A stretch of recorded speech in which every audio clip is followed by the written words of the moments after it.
yang oleh sebagian ahli hikmah, kalau ayat ini dirapalkan, dibacakan tiap malam itu sampai 1000 kali, maka dengan itu meskipun badanmu kecil, meskipun pangkatmu rendah, tapi semua orang itu akan tunduk sama Anda akan kelihatan berwibawa.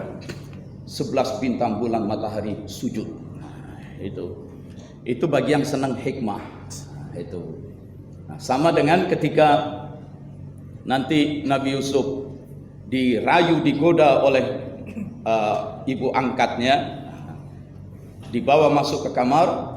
Allah jelaskan saat itu si perempuan itu sudah sangat ingin pada Yusuf. Yusuf sebagai manusia biasa pun sudah ada keinginan, karena si istri ini anak orang kaya yang majikannya itu yang cantik gitu. Walaqad hammat bihi wa hamma biha. Sungguh si perempuan sudah kepengen sama si Yusuf, Yusuf pun sudah kepengen terhadap si perempuan. Tapi kemudian Allah memberi hidayah gitu. Nah, ayat ini sering dijadikan rapalan untuk bisa melet. Jadi saya pernah di Madinah ngobrol dengan seorang ustadz dari Jawa Tengah, dia cerita istrinya 44 orang. Kok bisa begitu? Tapi tetap sesuai syariat. Jadi 44 juga syar'i katanya. Maksudnya maksimum 4. Nah, nanti kita ceraikan, cari lagi yang lain, ceraikan, totalnya 44 begitu. Saya bilang kok gampang banget dapat istri, padahal kita tahu banyak anak-anak muda jamaah TKN yang belum juga dapat istri. Kok gitu? Saya bilang, ya ada bacaannya Ustadz. Apa bacaannya? Ustadz juga tahu deh di Quran begitu kan. Kasih tahu saya lah, dia nggak mau kasih tahu. Saya tembak dia. Walaqad hammat bihi wa hamma biha. Itu Ustadz tahu katanya. Ya tahu lah gitu ya. Itu. Tapi itu bukan mainan saya itu. Entahlah kalau Ustadz Handri. Sama. Ibu-ibu yang dengar di bawah nggak usah khawatir ya.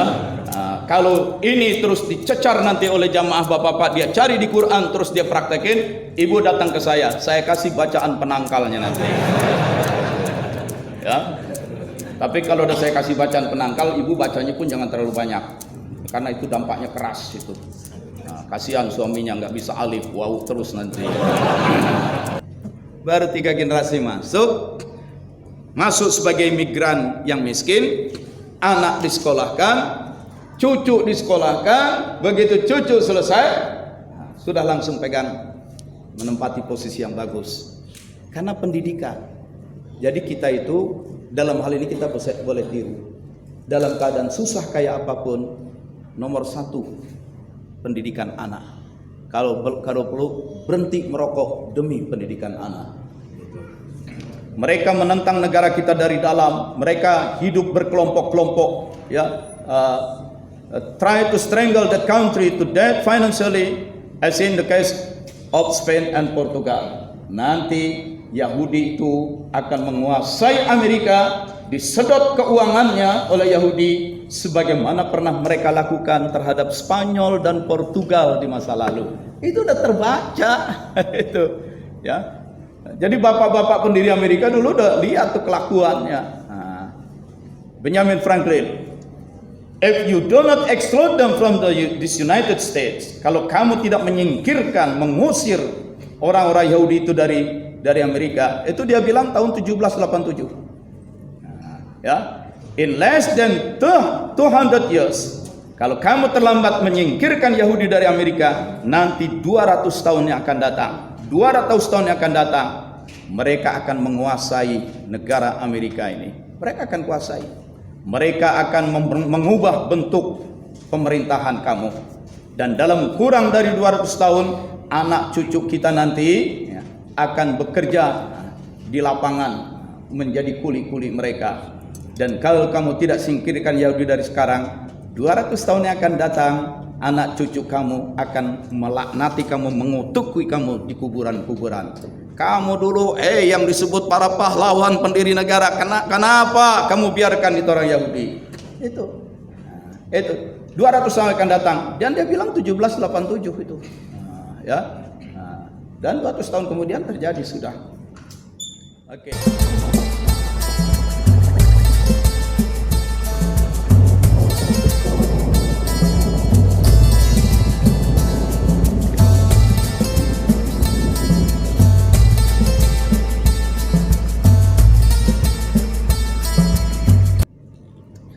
Nah, pada kesempatan ini ada satu file yang sudah terbuka di laptop saya dan ya mungkin memang harus disampaikan di sini juga, gitu ya, tentang Yahudi atau yang disebut Bani Israel awalnya itu kan Bani Israel. Nabi Ibrahim alaihissalam ya menikah dengan istri yang kedua, Siti Hajar, tapi justru dari istri kedua ini malah punya anak duluan, itu ya, namanya Ismail. Dibawalah Siti Hajar dan Ismail dari lembah Bakka. Bakka artinya bukaun, tangisan atau duka cita, karena itu terletak di daerah Hijaz. Jadi Jazirah Arab itu semenanjung Arab secara geografis terbagi 3 Jazirah Arab itu. Sebelah barat ini bergunung-gunung batu. Jadi kalau kita naik pesawat terbang mau mendarat ke Madinah, pesawat udah terbang rendah, kita di dekat jendela itu bisa lihat itu gunung-gunung batu dengan pucuk-pucuknya yang lancip-lancip, dan itu batu karang hitam-hitam, ngeri kita lihatnya. Kalau pesawat jatuh di situ nggak ada ampun deh itu batu semua. Ya. Ini Hijaz, maka kan sering dengar ulama-ulama Hijaz. Nah, itu ulama di daerah yang banyak bermukim dan menuntut ilmu di Makkah, Madinah, Hijaz. Di sebelah barat, sebelah timurnya itu namanya Najd, An-Najdi. Di sini boleh dibilang tidak ada gunung-gunung. Ini hamparan gurun pasir yang kering kerontang, tapi justru kaya dengan minyak. Kalau di sini tidak dijumpai minyak, maka sering saya bimbing jamaah haji atau umroh dalam perjalanan Makkah Madinah, naik bus melintasi gurun pasir, kok nggak ada tempat-tempat pemboran minyak. Minyak itu adanya di Najd dan negara-negara di sekitar teluk ini, ya, teluk Arab itu yang kaya dengan minyak. Tapi ini gurun pasir. Lalu sebelah selatan itu yang namanya Yaman.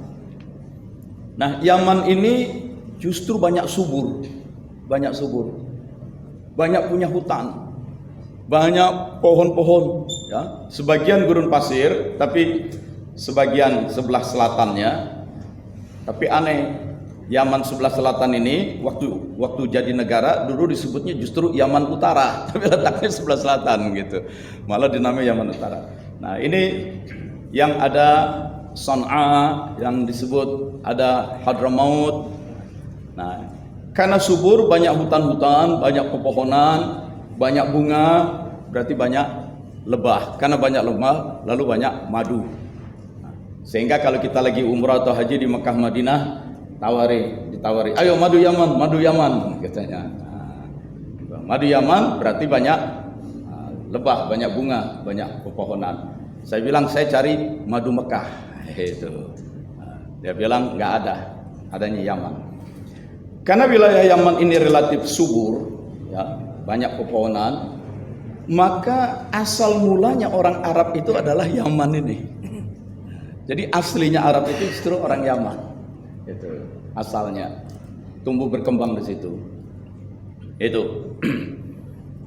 Nah, maka orang-orang Yaman dulu banyak melakukan perjalanan dagang. Perjalanan dagang ke Syam.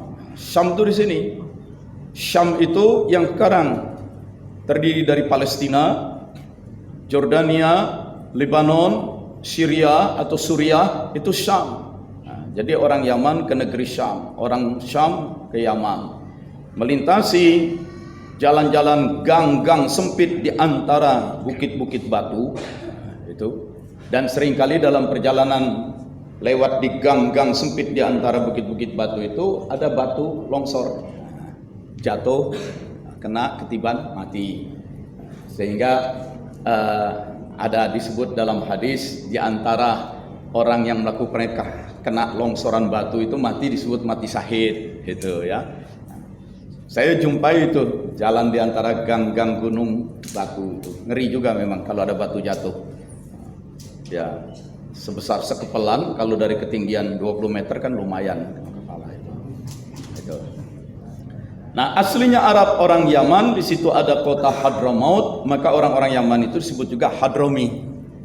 Nah, orang Arab asli Yaman, orang Hadrami ini bangsa pengembara.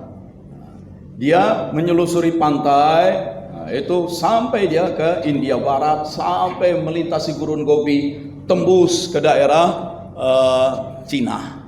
Nah, itu orang-orang Hadrami, termasuk ke Malaysia sampai Nusantara ini. Jadi kalau sesama orang Arab ketemu, entah Hadrami, nah, itu kamu dari keturunan Hadramaut, iya, itu. Terus sampai juga ke selatan, ke Afrika Selatan, ke Zanzibar, ke Madagaskar, itu aslinya Arab. Nah, dalam perjalanan ke Syam, ke utara ini, bisa saja mereka karena tersesat atau karena terhantam badai. Kadang datang badai pasir, musim panas yang begitu mengerikan. Atau juga hujan lebat yang sangat deras.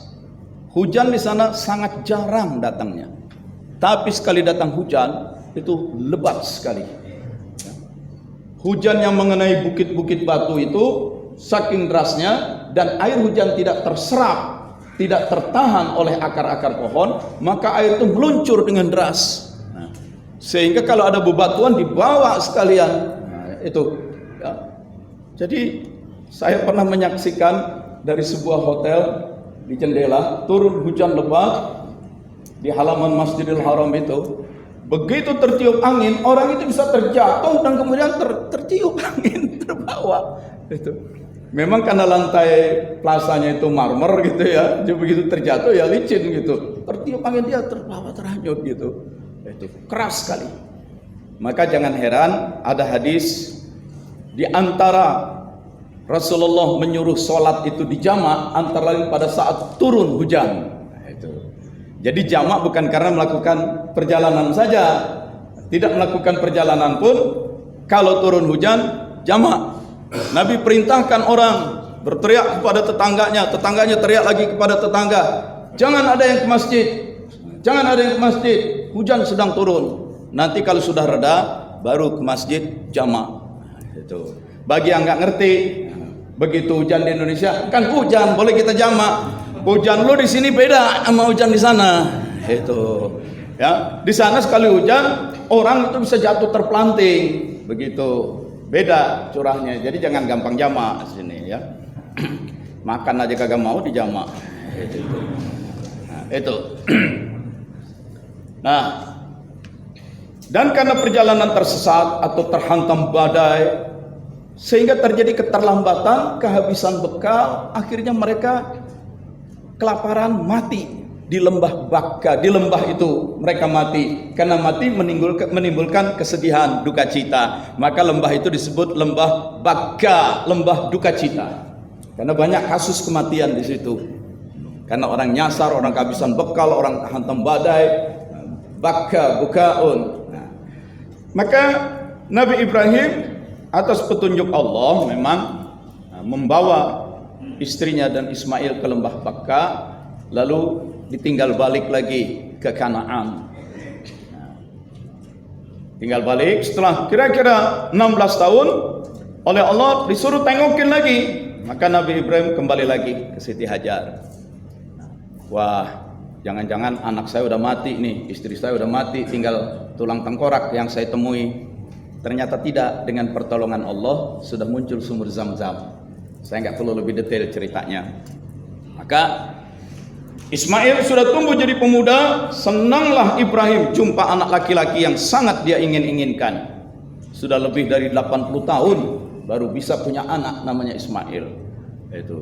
Itulah hebatnya lelaki itu. Lebih dari 80 masih bisa punya anak. Itu.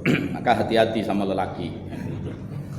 Nah, tapi lagi sedang cintanya, sedang kangennya dengan anak yang lama tidak dijumpai, turun perintah, sembelih anakmu. Maka dibawalah Ismail keluar dari lembah Baka, bersiap akan disembelih. Kenapa dibawa keluar? Ya namanya orang disembelih, begitu digodot dia bisa teriak karena kesakitan. Begitu teriak emaknya dengar. Nah, kan gimana perasaan emaknya? Nah, dibawa dulu keluar supaya kalaupun teriak jauh nggak kedengeran. Ringkas cerita, nah, begitu akan disembelih diganti dengan kambing jantan kibas. Lalu mereka berdua kembali lagi ke Mekah, ditugaskan membangun Ka'bah.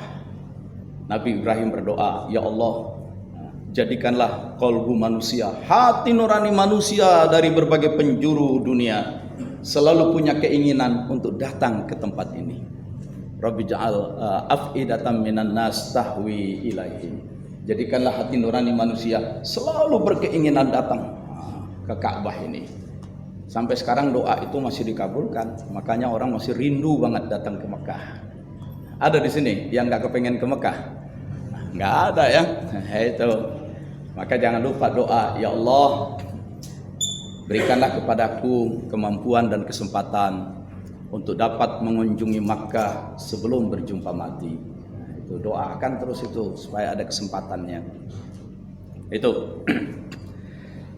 Nah, kemudian setelah membangun Makkah, Ka'bah, Nabi Ibrahim balik lagi ke Kan'an, bergabung lagi tinggal dengan istri yang pertama, yang bernama Siti Sarah, dan setelah itu Siti Sarah pun hamil, punya anak, ya, namanya Ishak, diberi nama Ishak. Jadi dari istri pertama justru lahir anak kedua, karena anak pertama lahirnya duluan.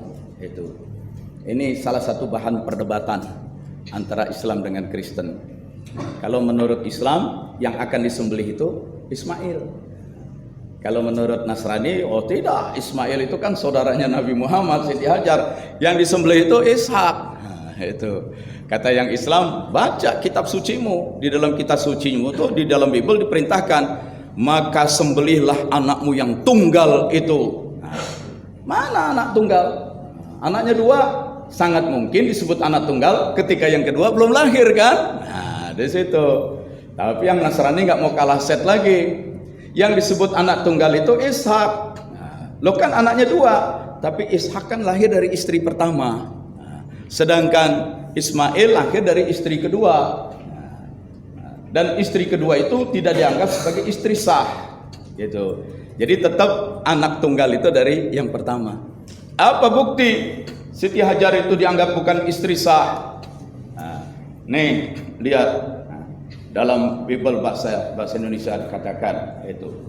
Maka dalam Bible itu yang versi bahasa Indonesia, Siti Hajar itu disebut sebagai gundik. Tapi kalau Siti Sarah yang pertama disebut istri, Siti Hajar itu gundik. Jadi ini anak gundik, bukan anak istri sah. Itu. Nah, yang ulama-ulama Islam penasaran juga. Oh iya benar. Di dalam Bible disebut Siti Hajar gundik. Tapi ini Bible terbitan tahun berapa? Begitu. Nah, setelah diperiksa ini terbitan tahun 70. Keluarin Bible bahasa Indonesia yang terbitan tahun 50. Keluarin yang terbitan tahun 30. Nah, dikeluarin.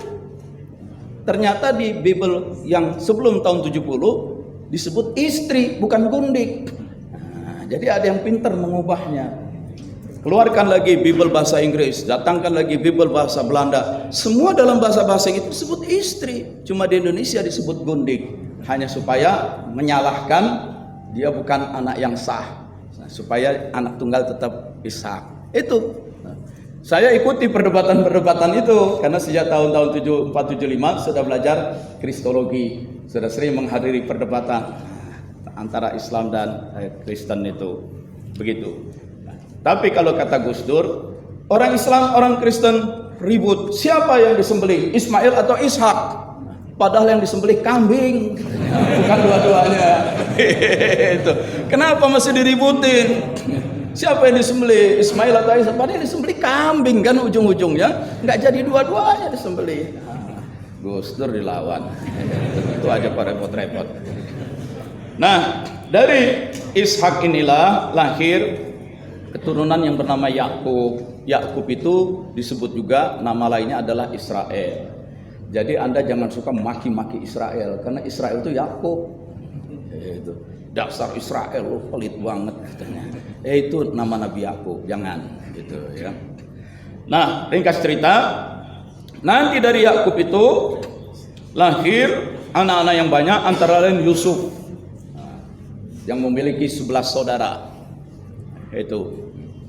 Dan satu saat Yusuf muda, Yusuf kecil bertanya kepada ayahnya, ayah, dikutipkan dari ayat Quran ya, ada di ayat Quran, tadi malam aku bermimpi 11 bintang, bulan dan matahari li sajidin. Bintang-bintang itu, bulan, matahari sujud kepadaku. Itu. Begitu. Nabi Yakub bilang, jangan kamu ceritakan mimpimu, karena itu adalah isyarat engkau akan dijadikan orang yang mulia. 11 saudaramu pun di bawah kemuliaanmu. Nanti mereka iri, kamu bisa dicelakain gitu. Ya. Yang punya mushaf Quran di handphone bisa cari itu. Gampang, li sajidin. Itu. Inni ara fil manam, aku melihat dalam tidurku, dalam mimpiku, bahwa 11 bintang, bulan dan matahari bersujud kepadaku. Coba dicek kalau ada. Ketik itu yang hafal ya. Ra'aituhum li sajidin. Yang oleh sebagian ahli hikmah, kalau ayat ini dirapalkan, dibacakan tiap malam itu sampai 1000 kali, maka dengan itu meskipun badanmu kecil, meskipun pangkatmu rendah, tapi semua orang itu akan tunduk sama Anda akan kelihatan berwibawa. 11 bintang, bulan, matahari sujud. Itu bagi yang senang hikmah. Sama dengan ketika nanti Nabi Yusuf dirayu, digoda oleh ibu angkatnya, dibawa masuk ke kamar. Allah jelaskan saat itu si perempuan itu sudah sangat ingin pada Yusuf. Yusuf sebagai manusia biasa pun sudah ada keinginan, karena si istri ini anak orang kaya yang majikannya itu yang cantik gitu. Walaqad hammat bihi wa hamma biha. Sungguh si perempuan sudah kepengen sama si Yusuf, Yusuf pun sudah kepengen terhadap si perempuan. Tapi kemudian Allah memberi hidayah gitu. Nah, ayat ini sering dijadikan rapalan untuk bisa melet. Gitu. Jadi saya pernah di Madinah ngobrol dengan seorang ustadz dari Jawa Tengah, dia cerita istrinya 44 orang.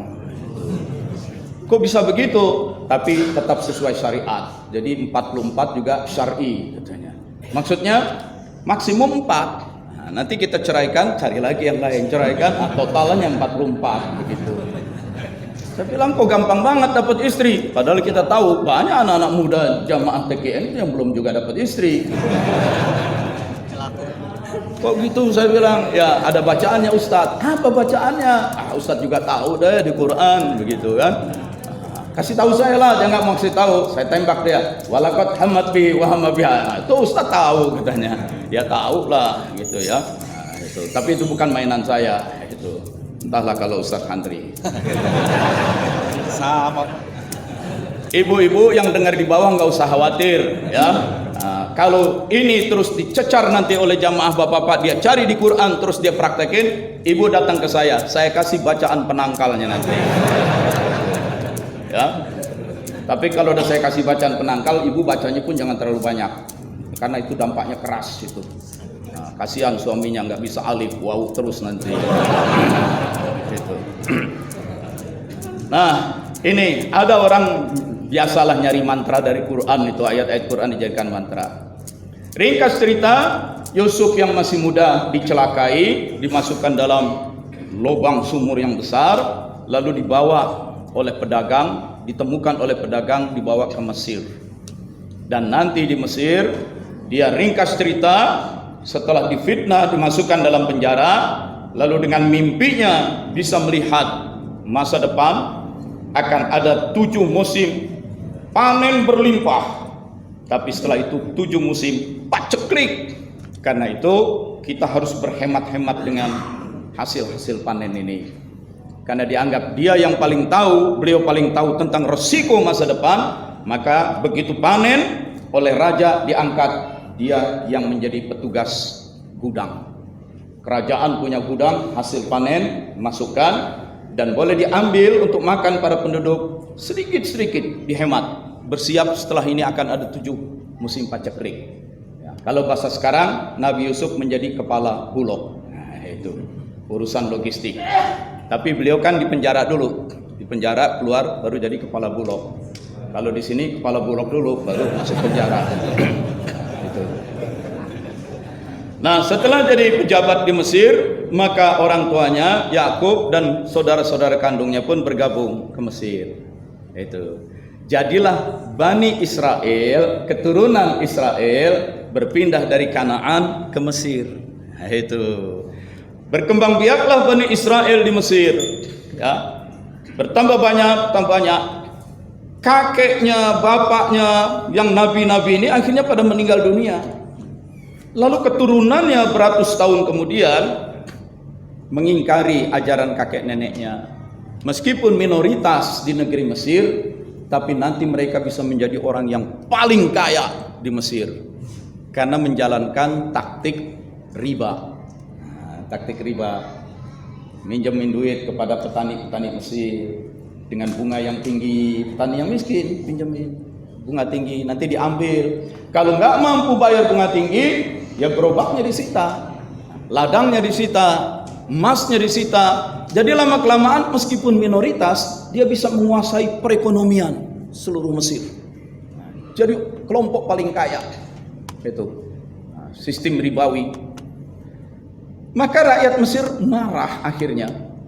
Sebagaimana marahnya rakyat Jerman ketika orang-orang Yahudi tinggal di Jerman melakukan taktik riba.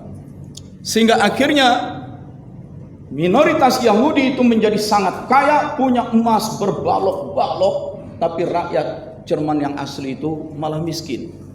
Maka ketika muncul Hitler, salah satu taktik yang digunakan oleh Hitler untuk mempersatukan bangsa Jerman, dia jadikan Yahudi musuh bersama. Maka Yahudi ditangkepin, ya, diambil harta bendanya, dibunuh atau diusir ke negara lain. Itu. Dan ketika Hitler dengan Jerman melakukan itu, menjelang Perang Dunia Pertama, Khilafah Utsmani di Turki kemudian membantu Jerman dalam Perang Dunia Pertama. Pertanyaannya, kenapa sih Khilafah Utsmaniyah Turki dulu membantu Jerman dalam Perang Dunia Pertama? Karena apa yang dialami oleh Jerman, mereka kekayaannya dihisap oleh minoritas Yahudi. Hal yang sama terjadi di Turki. Jadi Khilafah Utsmani Turki itu gedek banget sama Yahudi gitu. Cuma Jerman berani melakukan itu, lalu Jerman diserbu oleh sekutu, maka Turki membantu. Itu antara lainnya. Itu. Ini minoritas tapi cepat kaya dengan jadi riba. Lalu terjadi revolusi, rakyat Mesir ngamuk, revolusi. Jumlah mereka penduduk asli banyak, ya karena ngamuk akhirnya menang, berbalik keadaan. Yahudi itu dijadikan budak-budak, dirampas hartanya, mereka dijadikan budak. Jadi bangsa tertindas di Mesir. Nah, karena sudah jadi bangsa tertindas, lalu Allah utus kepada Bani Israel itu, antara lain Nabi Musa itu. Jadi diutusnya kepada Bani Israel, tidak kepada seluruh rakyat Mesir. Bagaimana Bani Israel yang diperbudak oleh raja Mesir yang sangat tiranik, yang disebut Fir'aun itu, Farao, Nabi Musa ajarkan ajaran tauhid. Dan dibimbing oleh Nabi Musa, maka Bani Israel kemudian diusir oleh Fir'aun, lari meninggalkan Mesir. Lari meninggalkan Mesir untuk menuju Kanaan yang sempat menyeberangi laut yang terbelah itu. Setelah menyeberangi laut terbelah, Fir'aun dan pasukannya terlambat menyeberangi dasar laut. Laut keburu menyatu kembali, tenggelam. Maka Nabi Musa dan Bani Israel selamat di seberang di daerah Sinai. Tapi belum selesai tugas. Karena dari Sinai itu mereka harus menuju tanah yang kata Allah, kalau kamu sungguh beriman kepada Allah, menegakkan tauhid, kamu akan terbebas dari kekejaman Firaun. Kamu akan pergi ke tanah yang dijanjikan, yang tanah itu tanah subur, kamu bisa membangun peradaban baru. Nah, tanah yang dijanjikan itu masih jauh dari Sinai. Perjalanan masih berat. Dan Sinai itu dan tanah yang dijanjikan itu sedang dalam kekuasaan seorang raja juga, yang ganas juga. Jadi kalian harus berjuang merebutnya. Nah, perjalanan jauh panjang dan harus berjuang, itu harus dipersiapkan mental yang kuat dari Bani Israel. Nah, dites dulu, betul nggak nih tauhid sudah mantap, iman hanya kepada Allah saja, atau jangan-jangan nanti masih menyembah berhala lagi. Nah, maka di training, yang di training Bani Israelnya, pemimpinnya Nabi Musa pun di training dulu, persiapan untuk perjalanan jauh dan berjuang lagi. Hai Musa, naiklah ke atas gunung itu. Nah, disuruh naik ke atas gunung 40 hari 40 malam. Iktikaf, khalwat, siangnya puasa, zikir, malamnya qiyamul lail, terus saja mendekatkan diri kepada Allah, memutuskan interaksi dan kecintaan kepada dunia. Kuatkan 40 hari di puncak gunung. Musa sempat khawatir, ini umatku belum lama mendapat iman tauhid. Kalau aku tinggal, mereka berbalik lagi nanti nyembah berhala lagi. Justru dengan kamu tinggal itu ujian buat mereka. Mana mereka-mereka yang tetap kokoh dalam iman tauhid, mana yang kemudian belok cari mursyid baru, begitu. Sama aja gitu ya. Nah, mana yang begitu ditinggal tetap kokoh, mana yang belok cari mursyid baru, itu. Ujian sekaligus seleksi. Nah, nanti yang berbelok ya udah tinggalkan, tapi yang tetap istiqomah itulah yang dibawa berjuang melanjutkan misi. Itu 40 hari di puncak gunung. Jadi tradisi khalwat 40 hari itu tradisi Nabi Musa, tradisi Nabi Isa, dan tradisi banyak nabi 40 hari itu. Nah, tahun ini kita belum sempat bikin ya khalwat 40 hari karena suasana Covid. Nah, insya Allah tahun depan kita bikin. Nah, biasanya mulai dari Rajab ya, awal pekan pertama Rajab sampai pas 40 harinya nisfu Sa'ban. Berakhir dengan kita sholat sunnah yang 100 rakaat itu. Insyaallah tahun depan siap-siap ya yang mau ikut khalwat 40 hari itu. Nah, artinya disiapkan 40 hari nggak pulang ke rumah, berarti urusan dapur rumah sudah disiapkan begitu. Urusan pekerjaan, nah, berarti dari jauh-jauh hari sudah diatur untuk mengambil cuti ya. Nah, berarti nanti cuti lebarannya nggak ada karena udah diambil buat cuti khalwat gitu. Sekali-sekali lah nggak mudik gitu nanti. Turun dari khalwat, betul sebagian sudah menyembah patung lembu, patung sapi. Nah, itu ya. Maka selanjutnya yang istiqomah dibawa masuklah ke Yerusalem, berperang melawan Talut. Nah, maka berdirilah di sana kerajaan baru. Kerajaan itu, tapi Nabi Musa sudah meninggal di tengah jalan di daerah Madaba. Nah, saya pernah kunjungi itu makamnya di daerah Madaba. Perjuangan masuk merebut kota itu dipimpin oleh Nabi Daud. David, Daud. Maka kemudian berdirilah kerajaan baru yang oleh negara Israel sekarang Nabi Daud itu dianggap sebagai tokoh dia. David, ya, King David. Nah, setelah menjadi kerajaan baru, ringkas cerita dari Nabi Daud ke Nabi Sulaiman, dan akhirnya kerajaan itu pecah dua lagi. Nah, kerajaan pecah dua. Ada kerajaan Israel, ada kerajaan Judah atau Yehuda. Nah, asal mula Yahudi itu dari sini. Gitu. Ya, jadi Yahudi itu baru muncul belakangan. Nah, yang sebelumnya itu Bani Israel. Dari Bani Israel nanti pecah menjadi kerajaan Israel dan kerajaan Judah, pecah dua.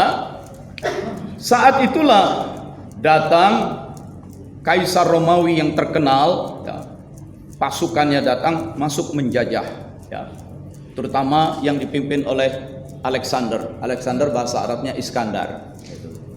Nah, ini Iskandar dari Makedonia. Dia pimpin pasukan masuk ke wilayah Turki. Satu demi satu kota-kota ditaklukkan. Dia taklukkan Israel dan Yuda, masuk ke Mesir. Dan di pantai Mesir itu dia bikin kota, karena sangat indah pantainya itu, kota Alexandria. Itu ada rombongan TKN pernah ke sana itu. Nanti akan ada lagi setelah Covid ini reda, akan kita bikin lagi ya, rombongan Rihlah Sufiyah, ya, Sufistic Traveling. Itu sampai ke Mesir. Waktu itu pas sampai Mesir, mahasiswa Indonesia yang sedang belajar di Mesir, dia Al-Azhar minta, oh ini ada rombongan TKN. Mereka minta talqin zikir. Begitu minta talqin zikir ratusan, mereka langsung bikin LDTKN Mesir. Itu jadi berdirinya LDTKN Mesir itu saat ada rombongan piknik traveling dari TKN Rawamangun di sini, berangkat ke sana bikin. Lalu balik lagi, Alexander memimpin pasukan sampai memasuki yang sekarang disebut wilayah Irak dan Iran, ya, termasuk daerah Kazakhstan itu mereka masuki. Lalu balik ke daerah Babylon. Dan kemudian dia meninggal dunia dalam usia 33 tahun. Jadi 33 tahun itu menaklukkan wilayah yang sangat luas. Yang saya hitung-hitung sekarang itu wilayahnya Alexander yang hijau ini sekarang itu menjadi lebih dari 11 negara. Itu. Jadi ada yang umur 33 tahun, kekuasaannya sampai 11 negara. Ada yang kerja 33 tahun, kepala bagian terus gak naik-naik. Ya, masing-masing nasib beda-beda ya. Dia bilang, ya mending lah daripada 33 tahun jomblo terus katanya. Itu oke. Nasib setiap orang beda-beda. Setelah dijajah, di bawah kekuasaan Romawi menempatkan seorang gubernur jenderal di wilayah itu. Lama-kelamaan gubernur jenderal itu heran, gubernur Romawi itu. Ini di daerah Palestina ini yang saya taklukkan, yang memang sudah menjadi kerajaan ya, Juda dan Israel itu, kenapa setoran pajak makin hari makin berkurang? Kenapa setoran pajak makin hari makin berkurang? Terutama dari orang-orang Palestina, setoran pajaknya kok makin berkurang? Saya kan harus nyetor ke pusat. Itu diselidiki. Ternyata bangsa Palestina itu banyak yang jatuh bangkrut, miskin. Tadinya mereka petani olive, ya petani jeruk dan petani banyaklah, subur kok daerahnya. Kenapa pada bangkrut? Rupanya oleh orang-orang Yahudi yang datang, mereka dimakanin dengan riba lagi. Pinjemin duit, nggak bisa bayar bunganya, ya. Pada bikin pinjol itu orang Yahudi. Ngerampoknya begitu, pada bikin pinjol itu. Jadi orang-orang Palestina itu hanya pada bangkrut, petani-petani nggak bisa store itu. Dan orang Romawi marah dengan kelakuan orang Yahudi, maka orang Yahudi ini pun diusir. Itu yang disebut masa diaspora. Begitu diusir, mereka mencar keluar, lari dari Palestina karena dimusuhi oleh pemerintah Romawi itu. Ada yang lari ke Ethiopia. Maka kalau akhirnya kawin dengan orang-orang Ethiopia itu rasnya ya negro, kulit hitam. Makanya kalau kita ke negara Israel ada orang-orang Yahudi yang kulit hitam juga. Itu ya, masuk ke Armenia, Armenia sini ya, masuk ke Iran itu banyak Yahudi sampai sekarang. Itu juga sebagian masuk ke Arab. Itu ya. Di antara pelarian besar-besaran nanti ada dari mereka yang lari ke Spanyol, tapi saat itu Spanyol dan Portugal itu sedang di bawah kekuasaan dinasti Umayyah. Ya, nanti orang-orang Yahudi yang lari ke Spanyol itu, ketika nanti dinasti Umayyah berkembang, maka orang-orang Yahudi yang Allah berikan karunia kepintaran oleh dinasti Umayyah dijadikan pejabat-pejabat khilafah. Itu. Sebagian lagi lari ke wilayah Yunani sampai ke Jerman, terutama Jerman Timur sampai ke Rusia. Itu. Jadi Rusia itu juga banyak Yahudi. Ukraina itu banyak Yahudi, ya. Kemudian Austria banyak Yahudi. Austria, ya, Jerman, Rusia itu banyak Yahudinya. Nah, ketika nanti Raja Spanyol dengan seorang pangeran Spanyol dengan seorang putri Portugal itu kawin, berbesanan nih dua kerajaan, atau saya terbalik kali, yang rajanya Portugal. Nah, itu pokoknya berbesanan lah. Ketika mereka berbesanan, mereka Islam waktu itu sudah terdorong keluar. Mereka lihat negara mereka, Spanyol dan Portugal itu banyak bangkrut, miskin juga rakyatnya. Selidik punya selidik, kerjaan Yahudi lagi. Itu. Maka Katolik Portugal dan Spanyol marah, mereka lakukan inkuisisi. Mereka rampas harta dari Yahudi, mereka bunuh orang Yahudi atau disuruh lari keluar. Nah, banyak di antara mereka pun nanti lari keluar, larinya ke Turki. Itu. Turki waktu itu sedang di bawah kekuasaan Turki Utsmani, dan sebagian lagi lari ke wilayah Eropa Timur. Belakangan ditemukan benua Amerika. Begitu ditemukan benua Amerika, maka kemudian ada orang-orang Yahudi dari Spanyol dan Portugal masuk ke Amerika. Masuk ke Amerika. Lama kelamaan mereka jadi makmur lagi di Amerika. Dan mulailah Yahudi di Eropa Timur ini dimusuhi. Maka terjadi pergolakan. Orang-orang Yahudi di Amerika itu meminta supaya Presiden Amerika menolong orang-orang Yahudi yang ada di Eropa Timur. Maka Yahudi dari Inggris, Yahudi dari Eropa Timur itu pun besar-besaran masuk ke Amerika. Dan masuknya mereka ke Amerika dalam jumlah besar belum lama, baru 100 tahun. Dalam jumlah besar. Tapi kalau ikut misi dari Spanyol Portugal ini memang sudah di abad 16 gitu. Tapi emigrasi besar-besaran itu belum lama. Terjadi migrasi besar-besaran itu sekarang aja baru 2022. Jadi belum 100 tahun. Nah, jadi besar-besaran itu 100 tahun. Yang dibidik kota-kota ini. Nah, ada statistiknya. Tahun 1860 orang Yahudi di Amerika itu sangat sedikit masih. Tapi 1890 ini mulai orang-orang Yahudi dari Eropa mengalir masuk Amerika.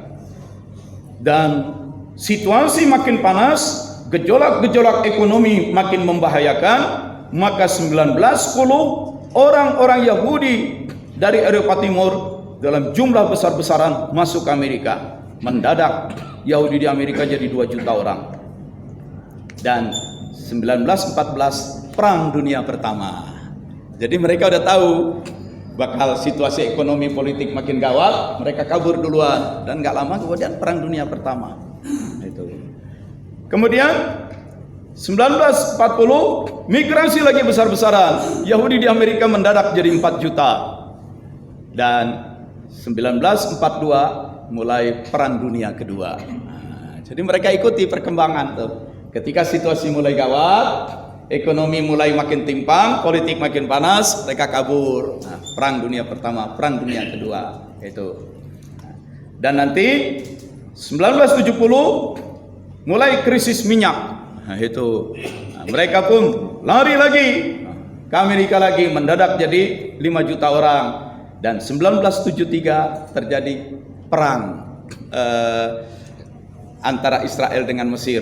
Nah, ketika Israel didukung oleh Eropa, oleh Amerika, berperang dengan Mesir, maka Saudi waktu itu menyatakan stop jualan minyak kepada Barat. Maka harga minyak melonjak tinggi, sehingga waktu itu banyak pejabat-pejabat di Eropa terpaksa ke kantor pun naik sepeda karena bensin harganya sangat tinggi. Jadi menjelang krisis ekonomi, krisis politik, nah, dia udah tahu hidungnya udah tajam nih, udah kabur duluan. Nah, itu ya. Oke. Bisa lihat kan, jumlah besar-besaran orang Eropa, orang Yahudi masuk Amerika itu 1910, 1940, 1970. Yang 70 berarti belum 100 tahun, baru 50 tahun. Nah, kali yang 1910 ya oke lah, kita anggap 100 tahun deh di Amerika. Ada buku ditulis oleh orang Yahudi Amerika, Abraham Kahan. Abraham itu Arabnya Ibrahim. Ya, Yahudi Rusia di Amerika. Setibanya di Amerika, orang Yahudi itu banyak yang miskin-miskin masih, kerja jadi kuli di pelabuhan, jadi sopir taksi. Tetapi hebatnya orang Yahudi itu, kita hidup oleh miskin, pendidikan anak harus setinggi-tingginya. Nah, ini yang patut ditiru. Mungkin karena mereka minoritas, mungkin karena mereka diusir sehingga harus lari bertebaran, namanya diaspora dari Palestina, diusir lagi dari Spanyol, Portugis, diaspora kedua sampai dibunuhin, nanti diusir lagi dari Jerman oleh Hitler, diaspora ketiga. Jadi bangsa yang dimusuhin melulu, diusir, akhirnya mereka sadar, pendidikan. Keluarga boleh miskin, tapi pendidikan harus tinggi. Nah, itu. Ada Pak Haspohan, saya kenal adiknya yang dulu wartawan di Koran Jawa Timur. Haspohan ini menjadi duta besar di Polandia, kemudian menjadi duta besar di New York, di PBB, Kepala Perwakilan Tetap Indonesia di PBB. Nah, sering nulis kok dia di koran itu, Pak Haspohan. Saya di New York tinggal di perkampungan Yahudi. Nah, itu. Yang menarik, kalau sudah selesai makan malam, jam 8, jam 9, semua rumah itu mati lampunya. Mereka udah pada berangkat tidur. Tapi jam 2, jam 3, lampu pada menyala lagi. Mereka bangun di waktu sahur, sudah bangun. Tidur dipercepat, bangun dipercepat. Itu. Bukan tidur diperlambat, lalu subuh terlambat. Begitu. Nah, itu kita. Jadi tradisi Yahudi itu tidur dipercepat, tapi bangun sepagi mungkin dipercepat. Bangun pagi, kalau kita lewat di depan rumah-rumah mereka, terdengar mereka lagi membaca mazmur, lagi ibadah. Itu, lagi ibadah. Qiyamul Lail. Dididik seperti itu. Dan di New York itu ada satu daerah, ya seperti kita ini, Peak, Pantai Indah Kapuk, atau itu daerah Yahudi semua. Itu.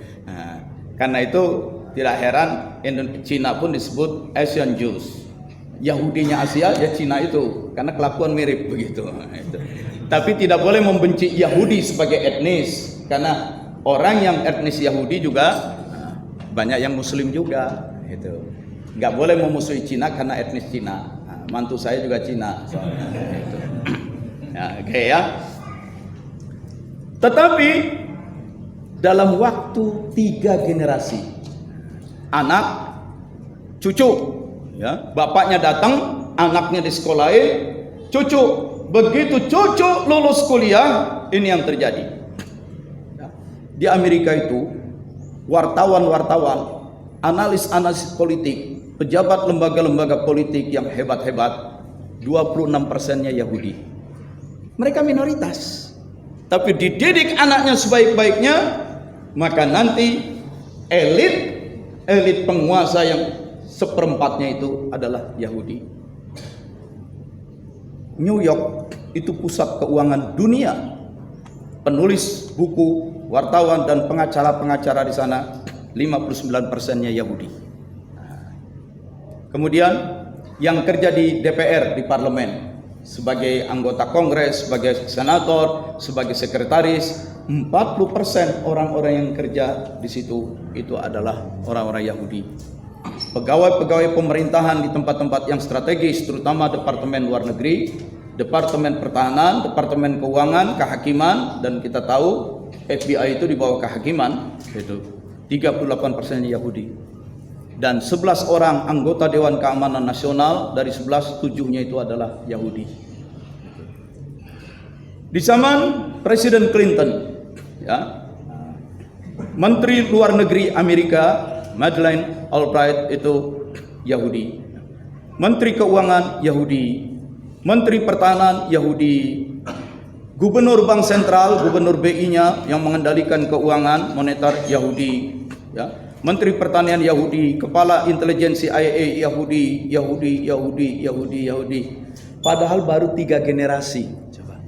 Baru 3 generasi masuk sebagai migran yang miskin, anak disekolahkan, cucu disekolahkan, begitu cucu selesai, sudah langsung pegang menempati posisi yang bagus. Karena pendidikan. Jadi kita itu dalam hal ini kita boleh tiru. Dalam keadaan susah kayak apapun, nomor 1 pendidikan anak. Kalau perlu berhenti merokok demi pendidikan anak. Ya, ini pesan untuk para ahli hisab. Pendidikan. Nah, ini pejabat-pejabat lain dari Yahudi. Duta besar Amerika di Jerman, orang Yahudi. Duta besar Amerika di Prancis, Yahudi. Duta besar Amerika mewakili Amerika di Polandia, Yahudi. Di Denmark, Hungari dan segala macam. Bayangin. Mereka pada kerja di Kementerian Luar Negeri.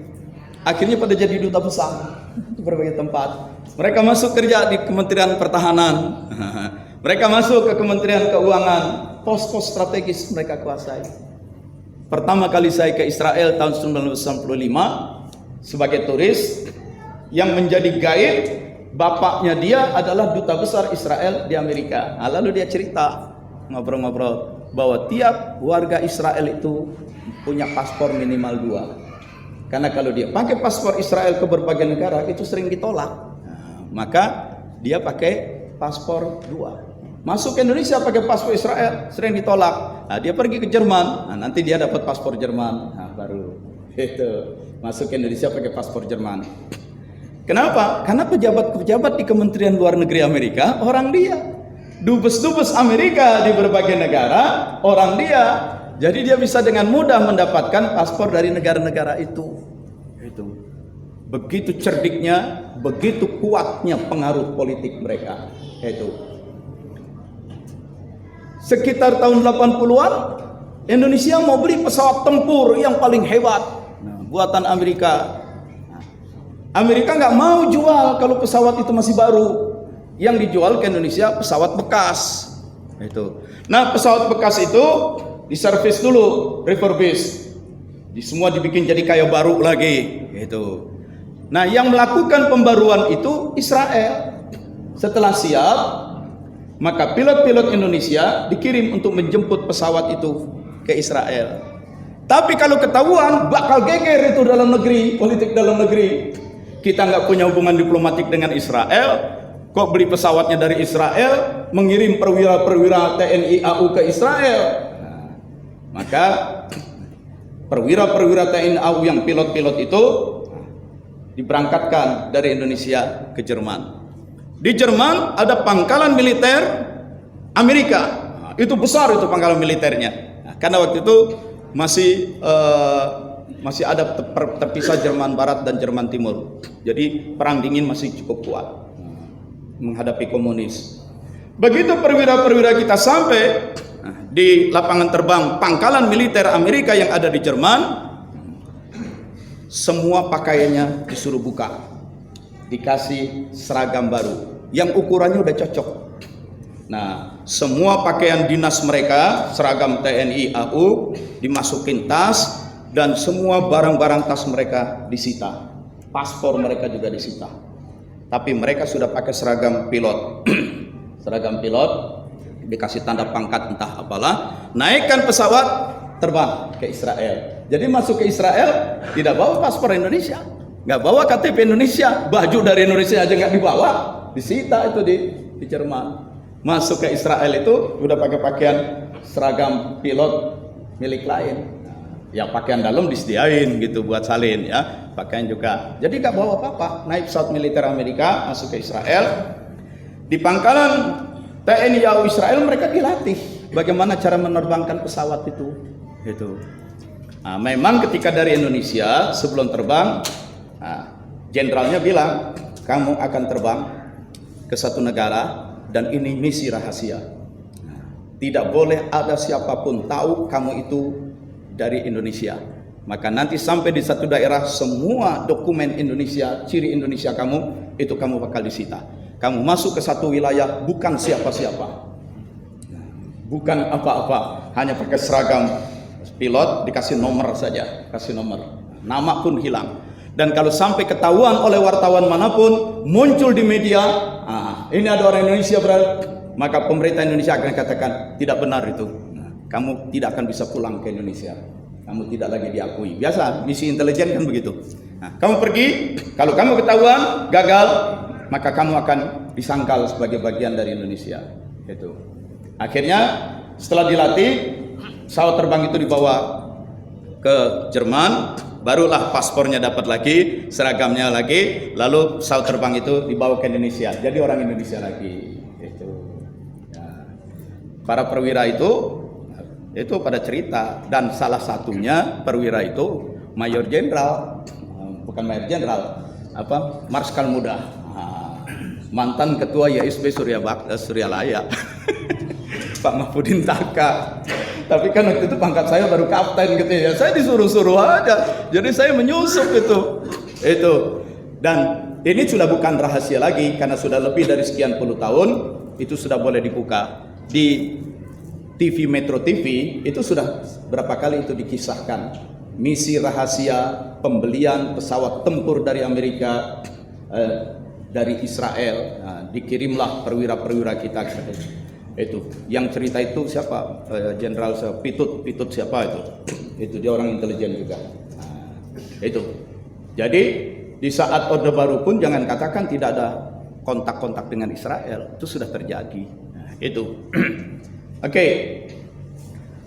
Ringkas cerita, setelah mereka bermigrasi ke Amerika, orang-orang Yahudi yang masih tersisa di Jerman itu, ya, terutama setelah Jerman dikalahkan oleh sekutu, mereka bikin bank. Yang terkenal bankirnya itu keluarga Rothschild. Dia bikin bank di Jerman, ya, bank Jerman, tapi sebenarnya milik keluarga Yahudi. Dia pergi ke Inggris, bikin bank namanya Bank of England, tapi sebenarnya milik keluarga dia. Dia pergi ke Prancis, bikin Bank of France, tapi sebenarnya itu bank milik keluarga Yahudi. Dia pergi ke Swiss Bank, itu namanya Swiss. Itu duta besar Indonesia di Swiss, itu teman saya di UI dulu. Itu memang bankir pintar banget. Dan siapapun presidennya di Indonesia, dia nggak pernah ganti, karena dia banyak tahu. Banyak duit koruptor besar Indonesia itu di Swiss itu. Dia nggak boleh diganti. Kalau cepat-cepat diganti nanti dia ngoceh kali nanti. Itu. Jadi di berbagai bank di Eropa itu keluarga Yahudi itu. Yahudi yang sudah masuk ke Amerika bikin bank terkenal itu Rockefellers, bikin bank dan lembaga-lembaga keuangan miliknya Yahudi semua. Itu. Jadi bank-bank besar itu milik Yahudi.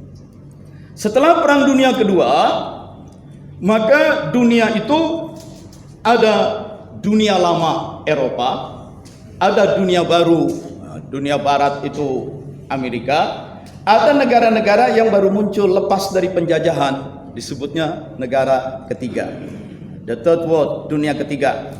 Ini negara dunia ketiga ini miskin-miskin nih, miskin-miskin. Kita harus bantu mereka untuk melakukan pembangunan. Maka bank-bank milik Yahudi itu pun rame-rame patungan bikin bank untuk menolong negara-negara miskin melakukan pembangunan. Itulah yang namanya World Bank. Itu yang namanya IMF. Itulah yang minjemin kredit ke Indonesia, ke negara-negara Afrika. Ini kenyataan. Seluruh kontrol keuangan dunia itu di tangan mereka. Menjelang Perang Dunia ke-1 saja, waktu itu Perang Dunia itu kan Perang Dunia ke-1 adanya di Eropa. Amerika belum menjadi negara yang kuat betul secara militer. Tapi orang-orang Yahudi meminta, Presiden Amerika, kirim pasukan ke Eropa. Karena teman-teman kami, meskipun nggak disebutkan, teman-teman kami Yahudi di Eropa dalam keadaan terancam. Kamu kirim pasukan, bela di sana. Presiden Amerika menolak. Mengirim pasukan dari Amerika ke Eropa melintasi lautan Atlantik yang begitu luas. harus menggunakan kapal-kapal besar. Kapalnya dari mana? Bikinnya biayanya berapa? Logistiknya, tentaranya gajinya bagaimana? Amunisinya, senjatanya, kita nggak punya dana. Maka para bank-bank Yahudi di Amerika itu patungan bikin bank yang namanya Federal Reserve Bank. Jadi kalau kita punya BI, Bank Indonesia, yang mengontrol semua bank lain di negeri kita, BI itu dikuasai oleh negara. Kalau di Amerika, BI-nya itu dikuasai oleh bank-bank Yahudi. Nah, bagaimana cara supaya Federal Reserve Bank ini punya hak untuk mencetak uang, lalu meminjamkan uangnya kepada pemerintah Amerika untuk kirim pasukan, dan nanti pemerintah harus membayar hutang kepada bank mereka? Itu harus lewat undang-undang. Maka diproses di DPR mereka, keluarlah undang-undang. Undang-undang itu lolos karena anggota DPR sudah mereka suap semua, dan mereka duitin semua.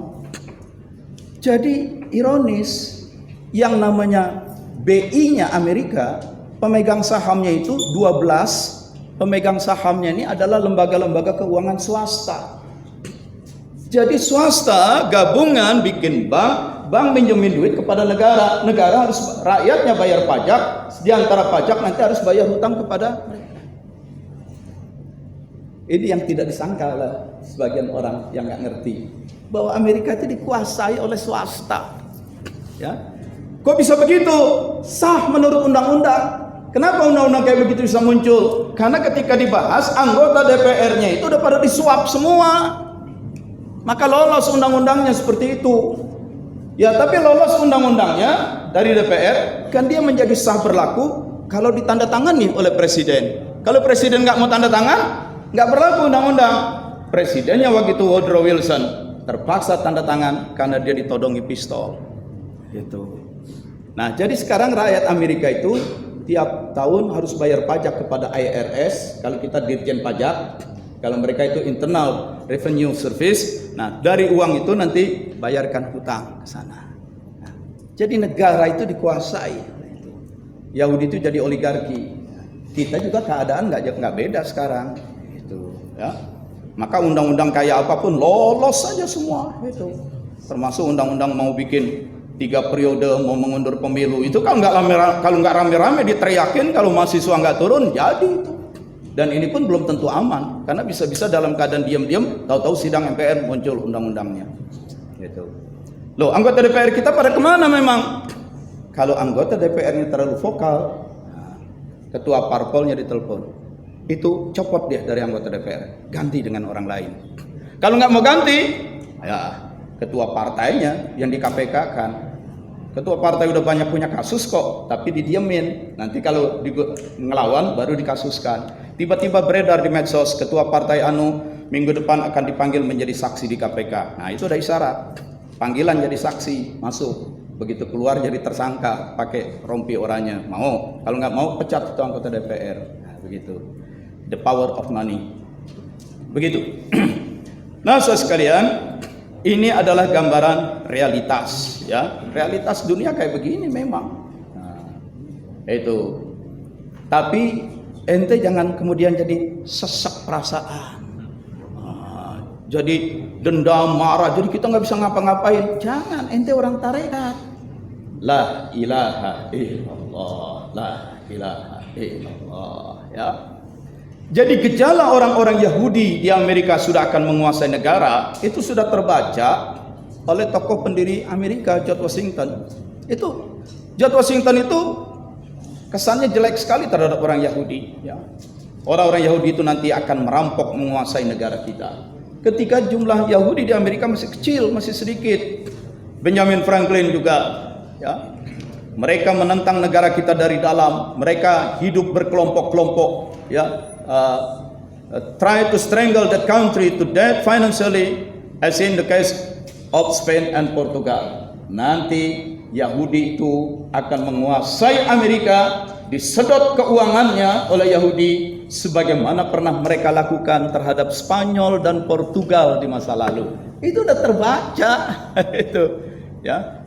Jadi bapak-bapak pendiri Amerika dulu udah lihat tuh kelakuannya. Nah, Benjamin Franklin, If you do not exclude them from this United States, kalau kamu tidak menyingkirkan, mengusir orang-orang Yahudi itu dari Amerika, itu dia bilang tahun 1787. Ya, in less than 200 years, kalau kamu terlambat menyingkirkan Yahudi dari Amerika, nanti 200 tahun yang akan datang, 200 tahun yang akan datang, mereka akan menguasai negara Amerika ini. Mereka akan kuasai.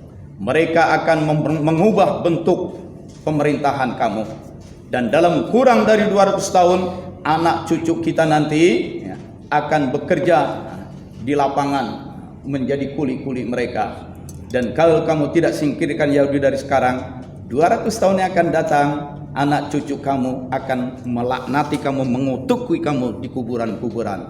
Kamu dulu yang disebut para pahlawan pendiri negara, kenapa kamu biarkan itu orang Yahudi? Itu 200 tahun akan datang. Dan dia bilang 1787 itu. Ya. Dan 200 tahun kemudian terjadi sudah. Oke. Thomas Jefferson juga.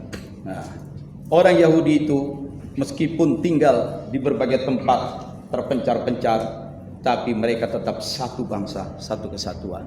Itu. Oke. Nah, saudara sekalian, ngomong Yahudi sampai di situ aja. Yang penting tahu situasinya.